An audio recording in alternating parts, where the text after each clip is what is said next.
like I said, we have a forum of guests, and they got a nice topic, and they're going to introduce themselves and tell us a little about what they want to share with us. Ladies first. Oh, hey there. My name is Robin Coley. I work for Collaborative Support Programs of New Jersey. We are a mental health supportive organization, and we work in various areas, and I'm here tonight to talk a little bit about respite services and then to share my story. Thank you.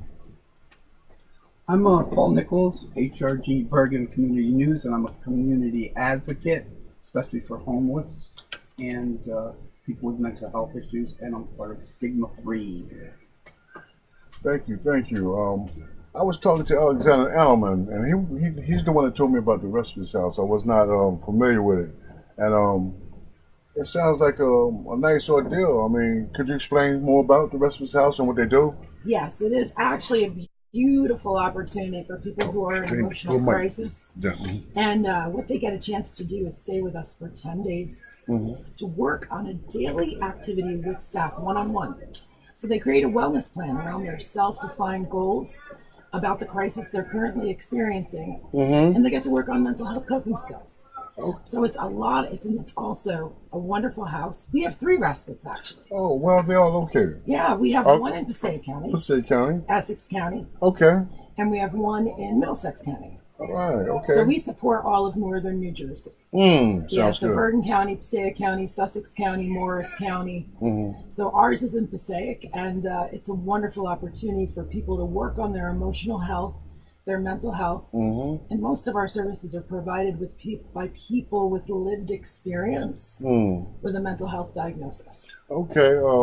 It sounds like one of the best kept secrets. It's actually a nice kept secret. We don't even tell anyone where it is. Right. Okay. Unless they're coming. Exactly. Well, I think it's a wonderful thing, and I've also promoted this in my resource guide.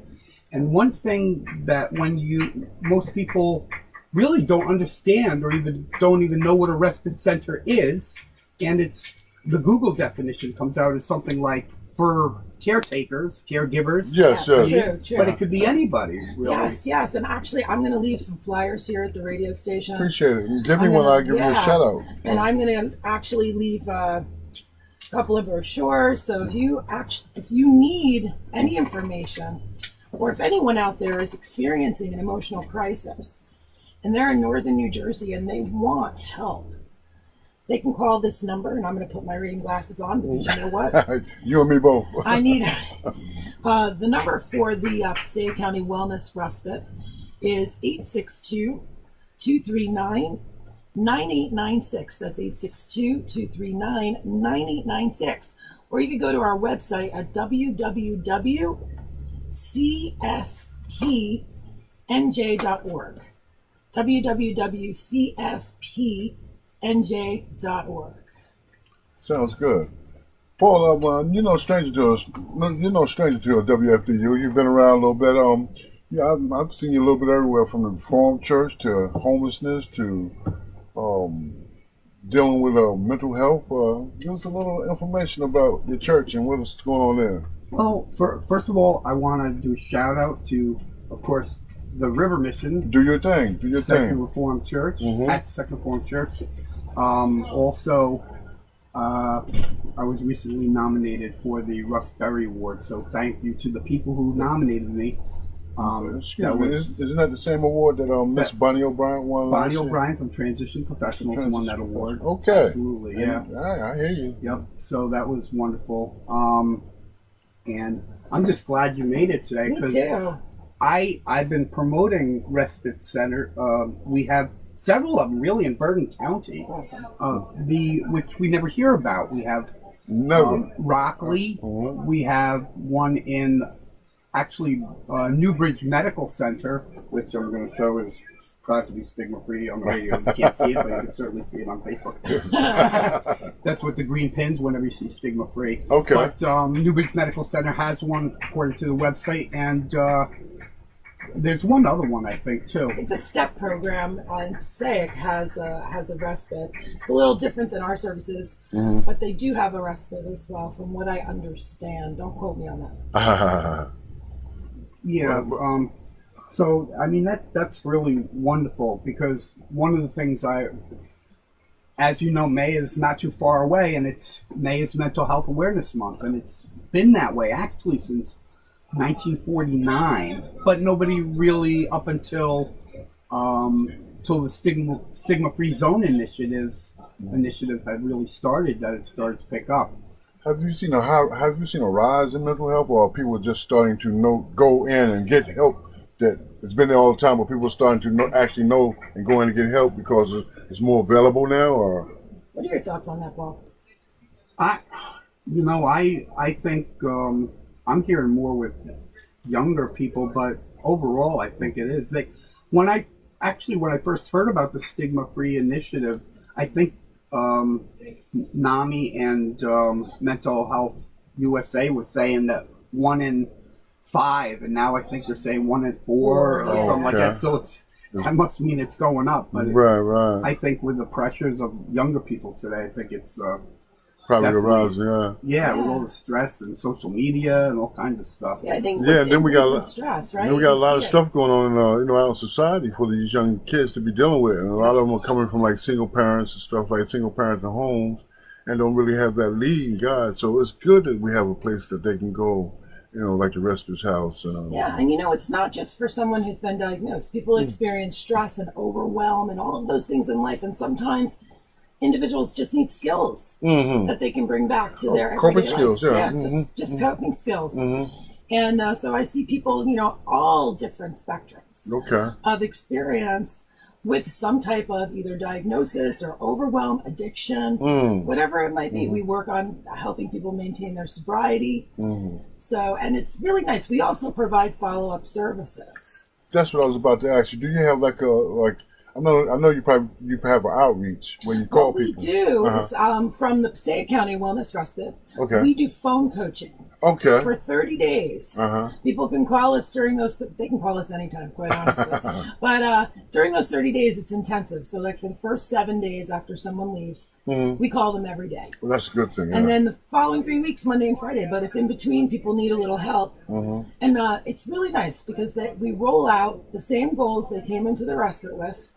We take what they've learned when they were there that they really feel they can integrate, and we create a follow-up plan from that.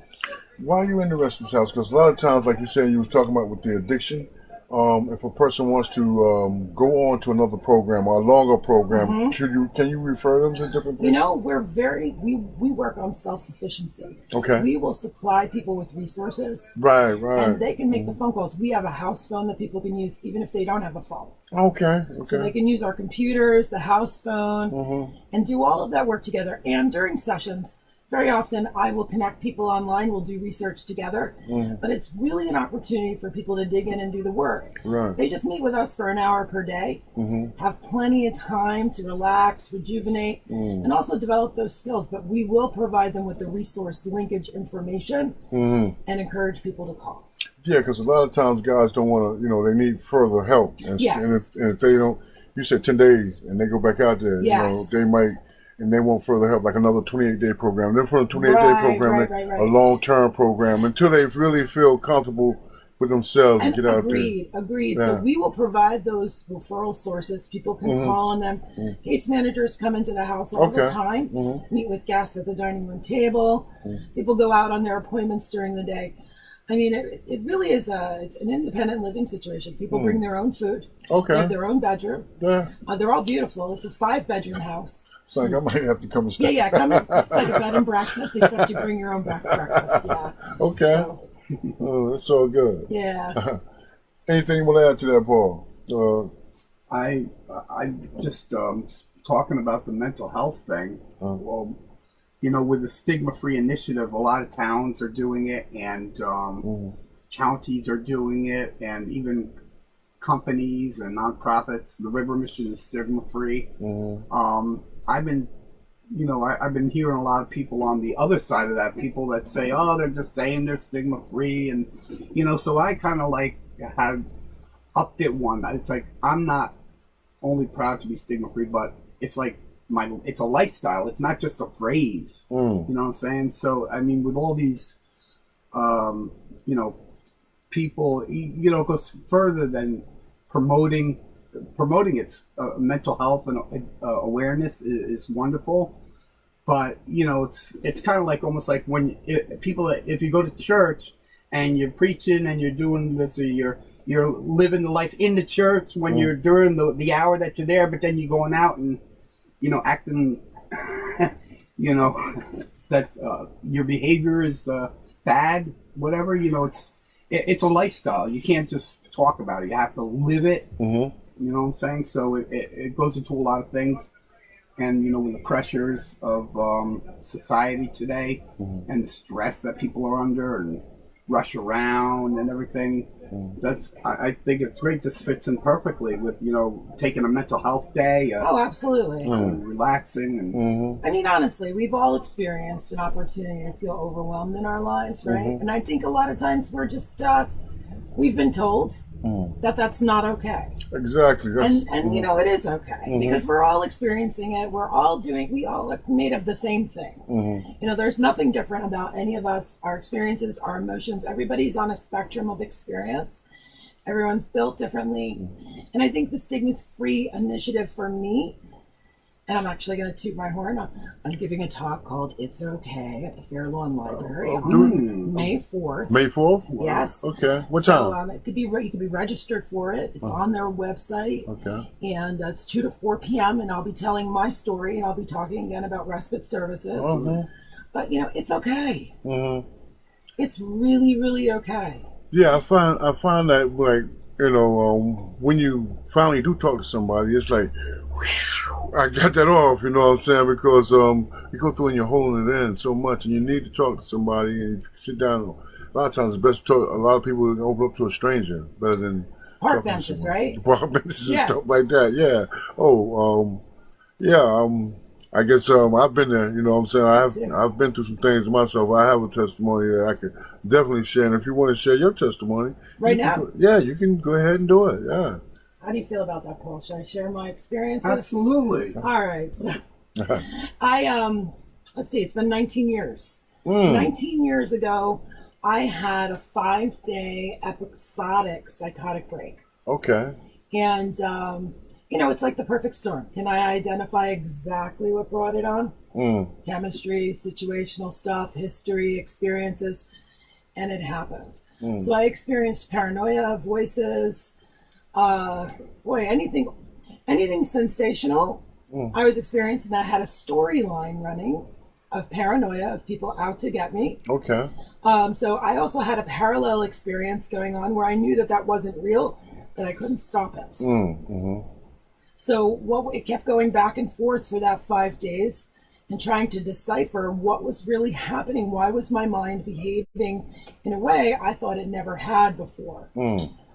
So it took some time, it took 3 years to identify and to come to, as I say, the resolution for myself that I had to give up. Hold it. Yeah, I understand. Right? Stop, bro. I had to give up fighting. So when we're talking about stigma, I had to give up fighting myself and my experience because it wasn't exactly what I was told or thought or believed, most likely, life was supposed to be like.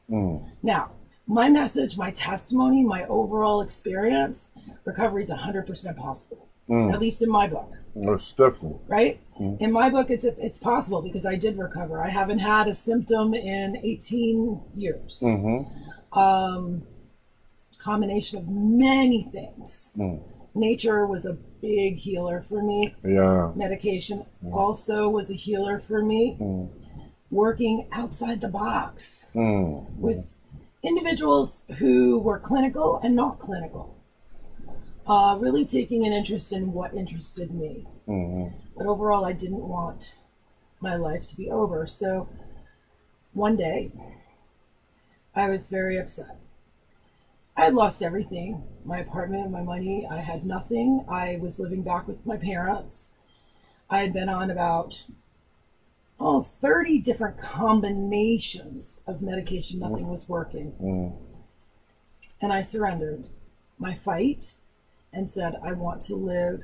And if this is as good as my life is going to get. I will be okay with that. Mm-hmm. And the next day, well, it was the first night I slept in about a year, a full night after that moment. Yeah. And then things started to gradually turn around because I opened up to meeting myself exactly where I was. And I opened up to spirit in a way that I gave it all up. So when I say I gave it all up, I gave it all up. Myself and everything I thought I could be. Right. And then came back. So that's my story. So thank you. I heard that. That was excellent. Yeah. Thank you. I appreciate you holding the space for that because that's fun for me to share. Yes. And I know the more you share it, the stronger you get in it, and the more you can feel it and give it out to people and whatnot. It's a lot simpler than we think sometimes. We just have to go through the process of understanding ourselves. The thing that you said that grabbed my head, because I know that's one of the things, fighting yourself.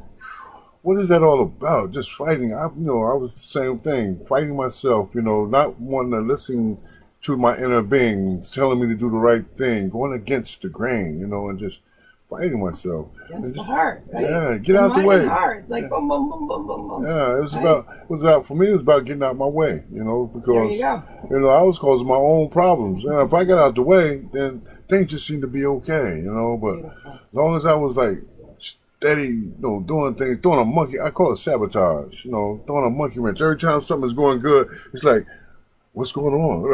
I'm not used to it being this way. Let me mess something up, and now this is good. Now I know. I got my comfort zone. Right. Yeah. As long as I was fighting to get there, I was good.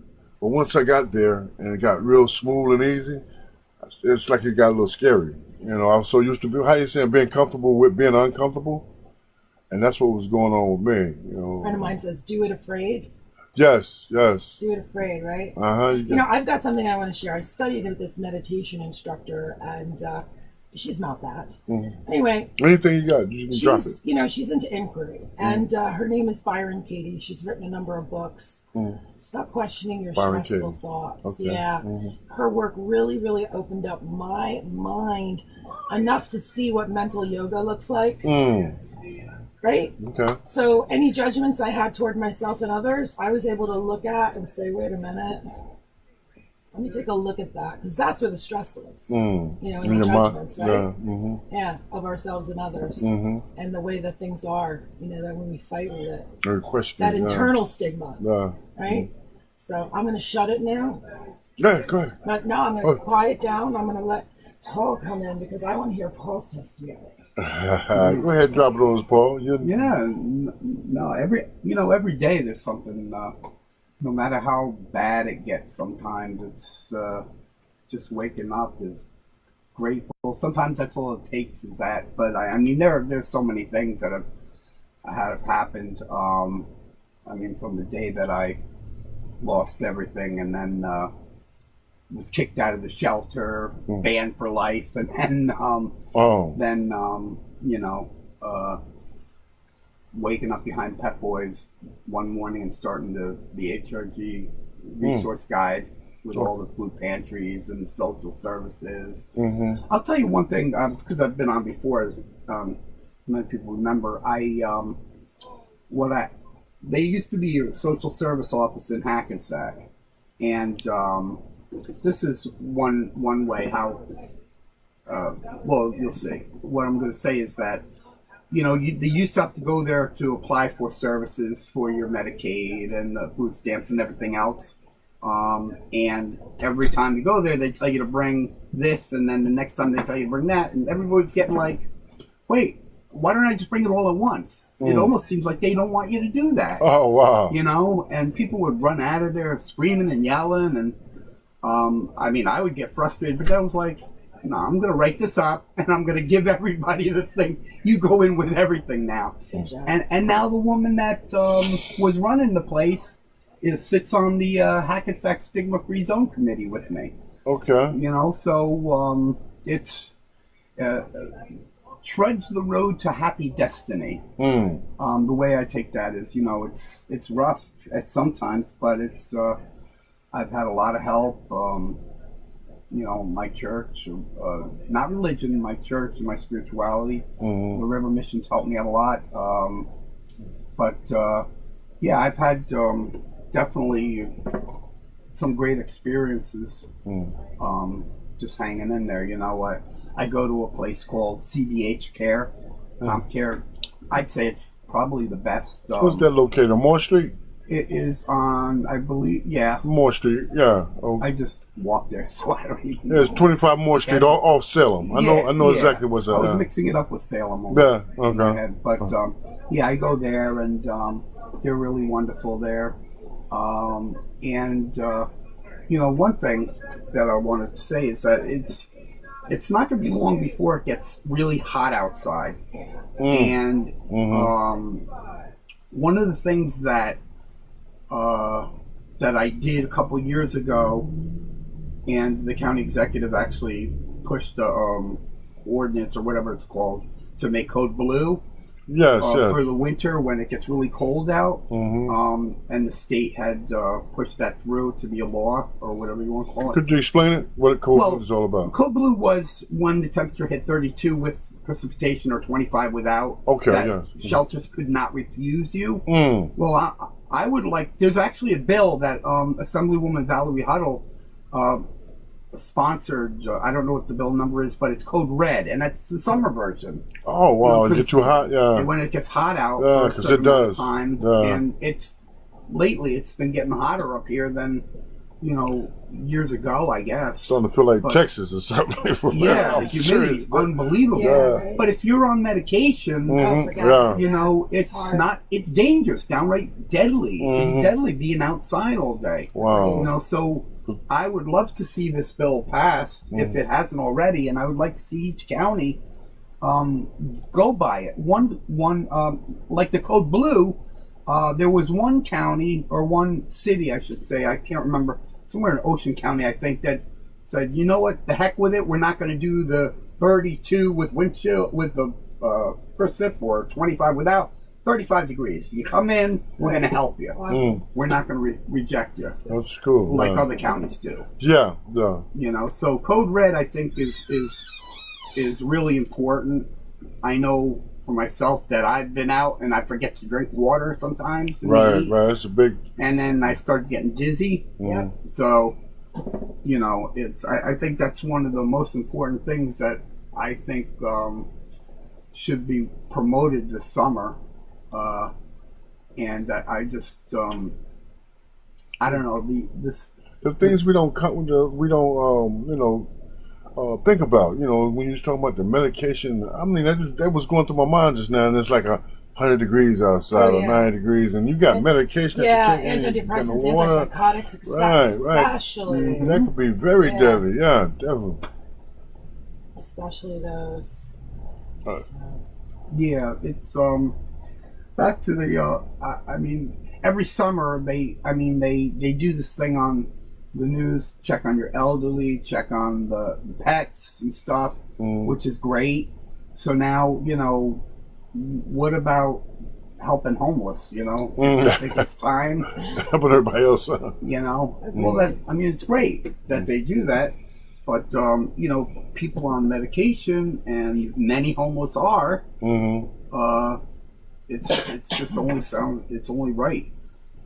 So I am grateful that nobody died that I know of last winter in Bergen County. Right. Cold. Yeah, definitely. But on the rise across the country, people are dying in the summertime because of the heat. Right, and it's getting hotter and hotter. With some the humidity. Yeah. It's crazy. Yeah. Paul, do you sit on the Consumer Public Policy Committee? No. I'm going to hook you up with that. Oh, that'd be wonderful. Yes, I think that would be great. I'm on the Hackensack Stigma Free Task Force. I'm also on the Bergen County Mental Health Board. Awesome. And they're wonderful people. Actually, we're meeting on Monday at 6 p.m. Public meeting over at the old county sheriff building over there. Okay. Stop being modest, Paul. Paul be for all those meetings and everything. I know. I can't slow down the meetings. He's there. He's all over the place for the folks, and you know what? I appreciate that, and it's really big. It takes a really big heart. Yeah, definitely. That's his whole thing. That's his whole focus is that when I see him, he's talking about homelessness, stigma free, whatever. It's always concerned to helping somebody. And so you're like one of those angels along the way. That's what I call people. Walking angels. Do that kind of work. They're just like, they run into anyone and they're just like the angel. Yeah, start looking out for them and stuff like that. And I went to a freeholders meeting with Bonnie O'Brien one time, and Paul was in there walking around like he knew. I said, Paul, no. Paul walking around here talking to people over here. I said, wow, Paul be getting around. Nice. Good work. Good work. Keep up the good work. We need it. Definitely. They're really nice people over there. Yeah. I mean, it was a good meeting too, because I hadn't really knew what it was all about, but I seen how you can come in and present. Different people was coming in and presenting their problems that they were having in society and stuff like that. I think it was BCC up here with the Asians that came in. Something had happened that night, and you can visit your different things. Like, for instance, remember I was complaining about that bus stop, right? I was complaining about the bus stop because the last bus stop is not from 269 Passaic Street all the way down to his church, and the train station is right there.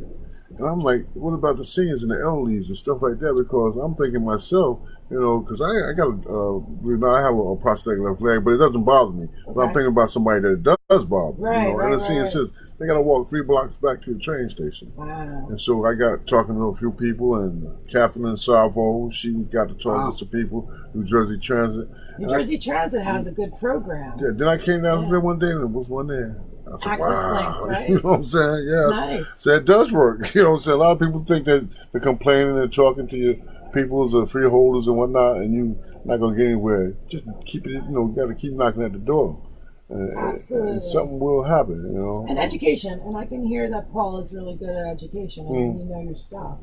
When you can educate folks on what's going on, in the system, it really does help open doors. Exactly. That's another thing that is very big is, like you said, educational awareness. Yeah. Because a lot of people walking around here don't know what they're entitled to because they haven't been informed. Right. And one of the things that happened to me was that exact thing. I'm a veteran of the United States Air Force, and I suffered from alcohol addiction. And I didn't know the benefits that I was afforded. And what happened with me, to tell a part of my testimony, is that I woke up in Bergen County Jail, and Bergen County Jail has a program called DRC, Drug Rehabilitation Center.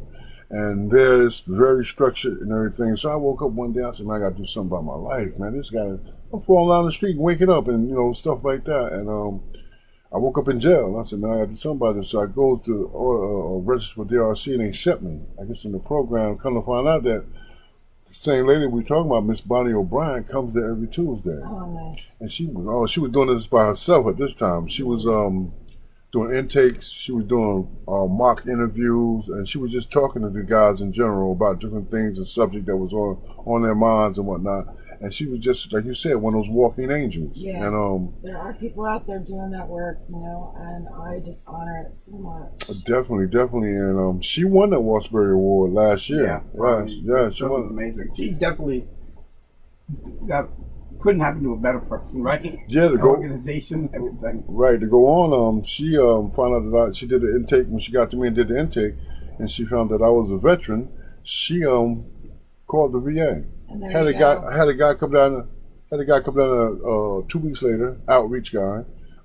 His name Mark. He gonna kill me. But he came down, interviewed me, and 2 weeks later I was up in the VA. Awesome. They paroled me to the VA, and then up in the VA, this is what I'm talking about. I didn't know all the programs they had going on up there. You could first it was like 4 months of just straight detox, just straight programming classes like every hour until about 4 o'clock in the evening. Yeah. And that went on for about 4 months, which you probably need. They call it brainwashing. I said, well, hell, structure, right? It's called it brainwashing. I said, well, hell, my brain needs some washing. You know what I'm saying? But from there I went to community living. It's like community hope. Yes. Community hope. Yes, Yeah. and from there you can either go to school. They're great. You could work on the campus, or you could work outside. Yeah. I chose to go back to school, and I was going to Essex County College to do my CADC. Nice. And at the time, during this transition, Bonnie had got transition professionals off the ground, because she had mentioned it, but it wasn't off the ground. But she was steady driving and got her thing going. Moved it. And at the time I needed an internship, and I'm not even thinking about Bonnie. I'm looking all around the place and stuff. And one day I'm just sitting down talking to Bonnie, and she said, "You do it here." You know what I'm saying? And so I came back. I volunteer there now. I got my $3,000 for my CADC. You know, and I'm. Go Anthony. Hey, things just started happening. Like Nice. I'm sitting there, and we have interns come in from different various colleges, right? And one of the interns was an older lady, about my age, a little older, but we started talking because we was on the same like level and stuff, yeah. And so I do poetry. You see, I like being old. I love it. But I do poetry also, and I did this poem called. Can you read it? No, I can recite it. Oh, nice. Yeah, and I did this poem called African American Queen, right? And she grabbed me by my arm. She brought me over here. Next thing I know, I was co-hosting with her for like 3 months. Her name was Linda Lawrence. I was co-hosting for like 3 months. She still has a show, gospel show, that comes on at, I believe it's 10 to 1, during Fridays. And I co-hosted with her, and at that time it was Duff, the general manager was Duff, and Duff said, he heard me talking. He said, "Man, you got a radio voice." Yeah. And I was talking to him, and he said, "I'm gonna give you a spot," and he sat me down, and it was in there. And I said, "But I don't know." He said, "Just don't worry about it. Nobody can't see you. So if you make mistakes, just learn from them and keep going, you know." And I've been doing this for like going on maybe 2 years now, you know, and it's getting better and better, because at first I wasn't inviting people on, Right. you know, because I didn't know how to do everything. But now I'm starting to get a little more comfortable with it, inviting people on, and doors just open, you know. And so one of the things I know that I need to enhance more and get behind is speaking, because I keeping it up behind mics. I did public speaking in high school. I mean, not high school, college. Yeah. I'm in the office trying to out process for one program because I had passed the class and I'm upgrading to another class. There's a lady in there. I thought she was crazy. I'm talking to the lady behind the desk, you know. She looks over at me. She said, "Who are you? What's your name?" I said, "My name is Anthony Greene." Yeah. I'm looking at her like, "Whoa." Yeah. She loved you. She said, "What are you doing?" I said, "I'm trying to upgrade and get a class. I just passed this class right here." This is why I first went back to college. It was 20 years later after high school, but I first went back to college. And she said, "No, you coming into my class. You coming into my class." I said, "Hold on. What is your class?" She said, "You're going to sign for my class." She was on me so hard that I signed up for it. It was class was public speaking.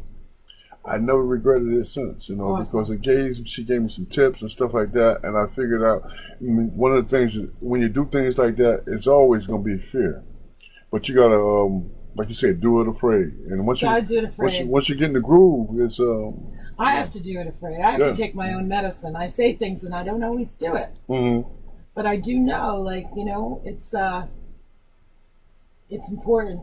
It's important to get out of our own way. Right. It's important to take a look at our stressful thoughts and see if they're actually true. Right? Are they really true to our hearts? Right. Is that stress really true? And then meet ourselves where we're at. You know, there's that great Arthur Ashe quote: "Start where you are, use what you have, do what you can." Right? So it's just kind of like meeting ourselves over and over and over. I like to say we meet ourselves over and over in our hearts. Right? And Paul just meets the world with his heart. Yes, he does. Paul's all over the place. Talking about that, one thing that, you know, we talk about stigma free and people, and you know, they talk about compassion and understanding others, and you know, and again, people say they'll say they're stigma free, but when someone has, you know, a mental health crisis or something, they react in a negative way rather than proactive and help the person. Or so you know, it's, how do we change that, Paul?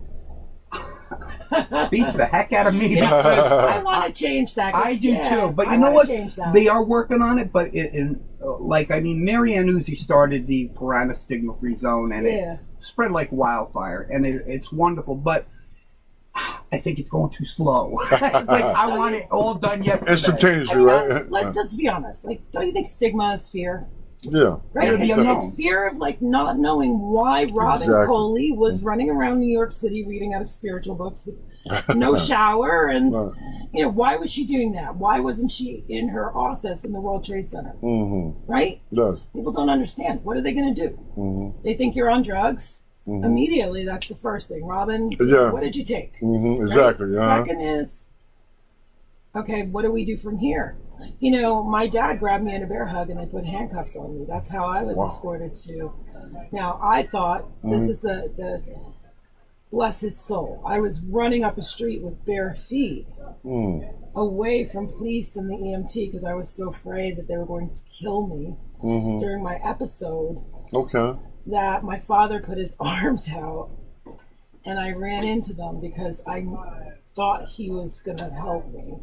I trusted him and he held me and kissed me and said, honey, you're going to be okay. And he told the police it's okay. And they took me to the hospital. So, you know, it's not always pretty. People don't know what to do. My parents didn't know what to do, but I'll tell you, they were the best. One of the things that I always suggest that people do when they don't know what to do is to assume your position of strength. Okay? So if you're not the compassionate one, do the paperwork. Because people who are having experiences cannot get that paperwork done. Right? If you're the compassionate one, ask another person what it feels like to be them and just listen without without interruption. Just kind of let them hold that. And right? you know what? And that gets, I think one of the greatest things that parents learn from their kids. Their kids come back to school, from school, and Virginia and New York have mandated that every one of their grade schools is taught mental health awareness and education. Awesome. And I think everybody should, every school should do that. I think every school around the country should be mandated that. And I think I took the mental health first aid training. That is one of the greatest. I had a nurse come up to me and said, do I have to? I don't have to take it, right? Because I'm a nurse. Like there's nobody that doesn't have to. Yes. I mean, it's good for a doctor. Across all lines. It's not, all lines. I mean, everybody will learn something from definitely. that mental health first aid course. And I mean, you know, one of the toughest subjects, they were showing a thing on the school shootings and all that, and recently, and you know, the person, or they actually prevented a couple of them. Yeah. Security's great, but you know, again, if there's no education and you know, some people, you see someone that's having a mental health crisis or know that they're having a problem with something, get them help. And maybe you're gonna, you know, it's a dance, right? Yes, We're definitely. learning the dance right now. Yeah, We're learning the dance. Every time I see one of these, I cringe, and of course we'll all feel bad for these people. And you know, this is a tough topic, but you know, you see moms demand action, go after the guns. I think New Jersey has one of the strongest gun laws. Let's start focusing on mental health. Let's start focusing on mental health. Stop focusing on a problem that's not supposed to exist in New Jersey. Of course, Patterson has shootings all the time, but you know, that's another story. But let's talk about mental health. I mean, why does a person make fun of someone with a disability? Because they don't understand it, probably, or maybe it's never been in their shoes. But compassion, understanding. Even if you don't want to be compassionate, at least understand it, so you don't have to. You know, I think the more knowledge that gets out there, and the stigma-free initiative is one way to do that. Yep, I agree with you. But I think they need to mandate it in schools. That's one of the things that I was talking to someone about individuals ending up in jail, and they have mental health problems, and they don't get diagnosed until they are in behind bars and stuff like that. Right. And next thing you know, they got a record and everything, and all the time their mental health that need to be addressed. Yeah. And I think that, like you said, a lot of people need to be police officers too. Need to be And they are school. taking the CIT training. CIT. What does CIT stand for? Crisis intervention training. Okay, that's a good thing. So absolutely, cops have come a long way. Right. Unfortunately, they're taking on more roles, but they do a wonderful job around here anyway. Hackensack is Hackensack, Bergen County, period, is pretty good with those. Yeah. Well, as I see, anyway. Absolutely. Yeah. Absolutely. But it's that diagnosis is it's a big thing, because a lot of people have been locked up and and then they got a robbery charge or some type of charge or something like that. When all the time they was trying to get medication and stuff, and And it's crazy. So going around in circles and whatnot, cutting off your nose to spite your face. So it's such a challenge, you know? Yes. I think the only thing that keeps me grounded and able to do this work is knowing that I do the one-on-one work. I do the big, I go out and talk. Groups. But I'll tell you, it's like that one-on-one with someone. That person wouldn't have gotten that if they didn't call the respite. By the way, how do you get into the respite? Do you know? No, I don't. Okay, so you just call and you do an intake over the phone. Oh, you don't have to send them to Hudson Street Wellness Center? No, nope. Really? You can just call the number. You don't have to be referred by anyone. That's wonderful. If you want to, there's two parts to the intake. One is done with someone like myself, a wellness associate, and then one is done with a manager. They make the final decision on admission. Okay. We also hold a waiting list. We don't reserve spots like a hotel. But if someone's in crisis and we're full, we'll put them on the waiting list. They just have to call us every day and say, hey, I'm still interested. Still interested. Because then we want to know if someone leaves, we know who to bring in. Bring them right in, man. So, it's a pretty simple admission process. So that one-on-one, because I have the same frustrations that Paul has when it comes to stigma. And I'll tell you, I am not judgment-free. Not about mental health, but I judge other things. Okay. So I think, it comes out in the wash, right? So sometimes when I was diagnosed with a big diagnosis, like schizoaffective disorder. It's like schizophrenia, and bipolar disorder, and it's like the thing that no one really knows. There's no specific label for it. They just put you in that spot, and that's good because the doctors need to have a diagnosis to work with what they work with. Right. But it's like if someone doesn't understand me, if someone doesn't like that I have a diagnosis or that I had an experience, they're probably not the person I'm going to want to even support me.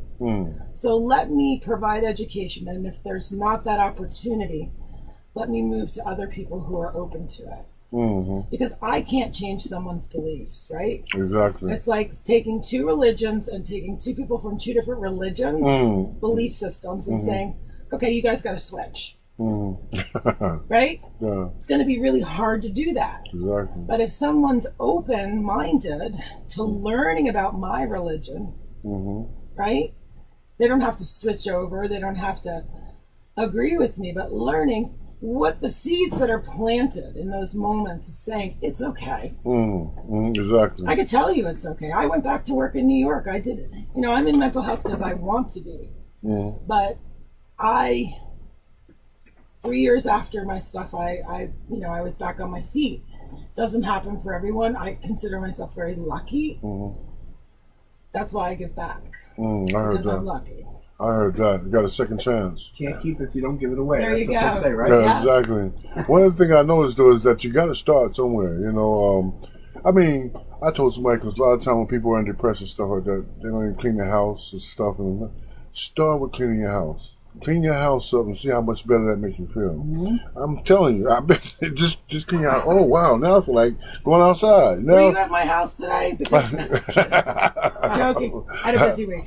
Yeah, I hear you. It'd be like that sometimes, but I'm just saying, start out by cleaning your house up, and then, go out and do you a couple laps, walking or walk somewhere, and stuff like that, and you'll notice how it'll start lifting. A lot of people go to church, spirituality, whatever, and just start lifting slowly, doing things to take care of yourself. This right here, to me, is like a gift. This body that we have is a gift, and I tell this story all the time that my uncle one time when I was younger, right, he had a Cadillac. My mom's had a nice car, but I wanted to use his Cadillac, take it out and impress the girls, and so I got his Cadillac, and every time I would take it out, clean it up, wash it, wax it, and when I brought it back, I would have a full tank of gas in it. It got to the point if I didn't ask him about his car, he would ask me, "Are you going out this weekend?" You know what I'm saying? So the father, using him as the father will start taking care of you, looking out for you. Can I help you some kind of way? What you need? And our minds are more open to it, right? Definitely. Yeah. I really love this conversation so very much. Yes. It makes me so happy to be able to express and just be present to it. Be present to it. Yes. Well, like I said, I'm on WFDU. Or just a reminder, I'm gonna be on HD2 next week. Nice. Just right next door. I'm gonna be on the later hours, 7 to 10. And so I feel as though it's gonna be good hours because a lot of music I play is like slow jams. By that time, you'll be done 8, home from work and chilling, laying back. So then you can hear my golden voice coming through the And so yeah, I'll be over there, HD2 over there, and I'm having a senior moment. Well, when you get a chance, send what you're going to be on HD2. I'll be HD2. Send it to my HRG News and Resource Facebook page, and I'll put it on my page, and people can. Oh yeah, definitely. In there as well. I'm gonna keep it up. Last week, mine was promoting HD2, and this week is my last week promoting HD2 because I'm gonna be in HD2 next week. And like I said, it's gonna be the same type of information and stuff like that. And if y'all ever want to come back, we'll be in that studio over there. I would love for you to come back because you're giving anybody. What I try to do is during this jazz hour, and it's starting to get more and more, is to have topics of substance, something that's gonna make a difference. I talked about the youth. I talked about all type of stuff. Church. We could talk. We started out our Stand Alive ministry right here on the show right here. Nice. And it's up in hell. It's up there. Matter of fact, it's Tabrisky, 18 Tabrisky. I know where that is. Yeah. It's a church up there, and it's Stand Alive. Brother. I know. Kenny It's Tabrisky. Yeah. Yes. Yeah. And he started his Stand Alive right out of here. Then he goes there. Nice. And so it's always about subjects of topic and how we can. Matter of fact, what's coming up? I think is May. No, he hasn't got a date yet, but a conference is going to be Wounded Men. Yes, he does. It's June 15th. Oh, good. Wounded Men. Let me know. And we're going to try to put that together, and it's going to be at the Good Shepherd Mission. Oh, the Good Shepherd. In Patterson, yes. Good. It's going to be at the Good Shepherd Mission in Patterson. Everybody knows the Good Shepherd. It's been there forever. So, and I think it's going to be a really good thing to have a different. That night that we had, it was a powerful night. We had Pastor Troy Bazemore was here. And he always brings somebody on that got a lot of information. And that's when it came up about the Wounded Man Conference and talked about the Wounded Man because a lot of us are walking around and trying to hold stuff in when we just need somebody to talk to. Just be witness. So another man, a lot of times you want to let another man know and just get some help, But it's all good. One of the hardest things, there's a lot of people. We were talking before about how many more and more people are becoming. I think more people are aware of their mental illness or mental health now, which is great, and it's okay to not be okay. And if anybody, I'm finding there are still people though that have mental health condition or issues, and they still are hesitant on getting help for one reason or another, whether it's getting into the system, the quote unquote get into, I don't want to be labeled, I don't want to get a system, I won't be able to get a job. So things are starting to change. Even someone saying that, I guess, is a good, have to look at that positively, that it's better than keeping that in, not saying anything. That's why I was saying the statistics are not really going up. It's just that people are becoming more aware, and people are starting to learn, like you said earlier, Robin, is that there's nothing wrong with going to get some help. No, and there's lines out there. There's telephone lines. Like if people really feel uncomfortable, there are some peer telephone lines. The MHANJ has the stuff listed on their website. Okay. www.mhanj.org. That's Mental Health Association of New Jersey. We also have resources on CSPNJ.org. All mental health organizations list out so many wonderful hotlines. Sometimes it just takes a phone call. Yes. Sometimes it just opens that door. I wanted to say, I studied with some outside the box folks. And, in some cultures, when people experience a mental health issue, they are celebrated. So, celebrated in a way that the community surrounds them with love until they feel confident enough to love themselves. Right. So, it's kind of like holding that candle for folks And so I think Paul and myself are candle holders in our own ways, that we're saying, okay, we're holding this torch here, and we're saying it's okay. And when you're ready, the light's there, our torch. I'm not talking about the big light, but I'm talking about, just an opportunity to know that doors are open. And, I think sometimes when we experience overwhelm or stress, I know I didn't want to express that before I had my psychotic break. I would invite people to express that. I don't know what would have happened if I would have pursued an opportunity to decrease my stress many, many years ago. It could have been another path. It wasn't my path. Right. But because I have that experience and that reference, what I'd like to do is share with people that if you are experiencing something, there's nothing wrong with reaching out, even on the hotline, first thing. Right. It's kind of like walking up to the ocean, putting your toe in and going, okay, that feels okay, but I'll come back later. So that's what I'm saying. No shame in this. That's what I'm saying. People, it's like people are starting to take, the more that is getting out, people start to take that chance, that just take a chance become on vulnerable now, and just because right? That's all we're here for. We're not here. I'm not here to take a chance on Paul. I'm joking. So no, but I mean, honestly, at the end of the day, we're all going to sleep in our own heads. Right? Let's clear them. At least be witnessed by someone, right? And we all have trouble sleeping. We're human. We don't escape the human experience. Right. But we can open ourselves enough to be able to see beyond it in a way of hope. Yes, definitely. And in crisis, sometimes there's no hope. So here's my torch. Where's your torch? It's all over. Paul's so many places. I know. He's got like a whole candelabra going on. I try to use this as a torch. Yeah. Definitely. So good. It's good to know the resource, because a lot of people entering different phases where they've never, there's resources that they just don't know about because they never needed them before. So they're coming into the area where they need them. And one thing I like to do, it's just evolved, is, when someone has a problem, I like to see if I can guide them in the right direction, but most of my stuff comes from my experience. I went through a lot of this stuff, So you know like, the way. I've been there, here's where you go. Well, that's they say they make the best teachers, the best counselors, the best everything, because you can't put nothing over their odds. You can't put, we've been through it, so you know what's going on out there and whatnot, and someone who knows how to navigate the system is gold. That is one of the hardest things for people to do. Overcoming the internal stigma of saying, okay, I'm going to do this. It's going to be whatever, but not knowing how to do it.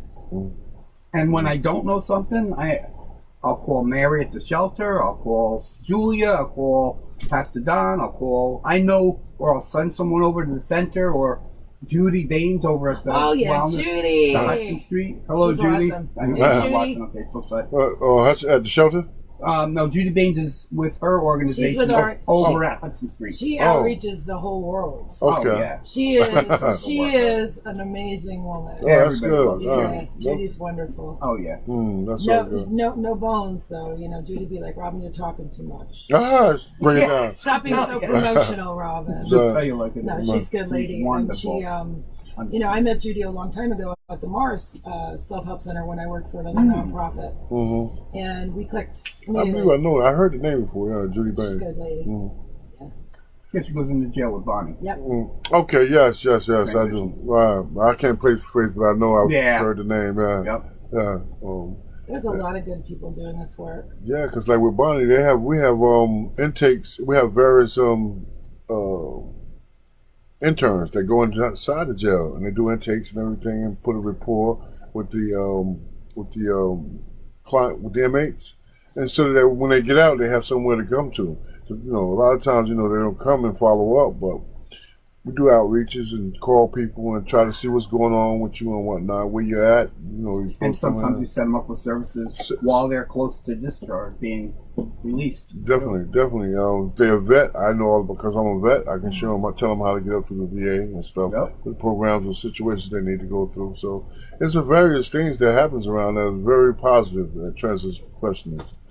And we're coming upon that time, y'all. I appreciate y'all, being here. Thank I you. love Thank it. you for having me. Like I said, though, like I said, if y'all ever want to come back, you got my telephone number. You got me. You know where I'm at. You know where I'm at. I see you all the time, and you can call me anytime you want to. This is all about substance. I mean, all about a program that's trying to give some substance to uplift somebody to make things better out there, because it's so crazy that we need something or somebody to kind of show, like you said, the torch, pass the torch. And there's a lot of us out there. Yeah. It's just not me and Paul. They're everywhere. They're everywhere. Definitely. It's good stuff. Thank you so much, Anthony. All right then, no problem. Y'all take care and have a good one. Much love.